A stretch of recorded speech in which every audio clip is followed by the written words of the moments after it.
The key target, grand final day at the MCG. Thousands to be killed, blown up. And now we find out that the homegrown terrorist who plotted it all was on welfare payments for 19 years. He never worked a day and has cost us millions. Claire Brady looks at the jihad cell that was funded by you and me.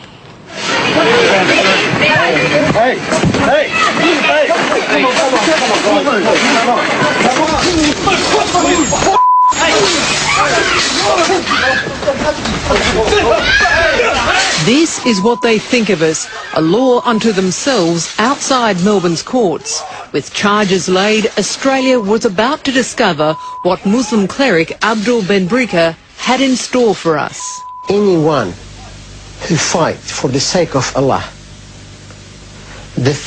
when he dies, the first drop of blood that comes from him out, all his sin will be forgiven. Benbrika and 6 of his followers had planned deadly blasts and bloodshed. Found guilty of plotting to wage a violent jihad on Australian soil. There are 2 laws.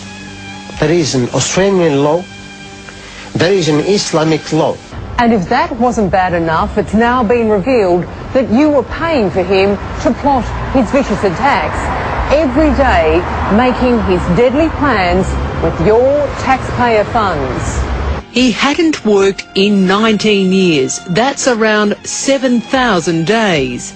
And with 7 children, his welfare payments netted him about $1 million of our money. The agencies that send out, the dole payments and give baby bonuses to people, a lot of these people that come to this country, they're taking money off the Australian taxpayers, and yet at the same time they're plotting against us. I mean, it just seems crazy that the departments don't talk to each other. I mean, does immigration ever talk to ASIO? Does ASIO ever talk to immigration?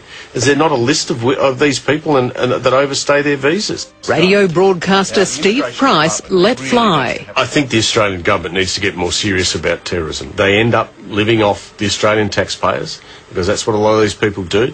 Not only were we paying him and his family, but he shouldn't have been on our shores. Benbrika was an illegal immigrant ordered out of Australia 3 times, in 1990, 94 and 95. He was told to get out, go home to Algeria. But instead he fell off the immigration radar, married a Muslim Australian and won an appeal to call Australia home, and kept on plotting to destroy our way of life, comforted in the fact we were funding it all.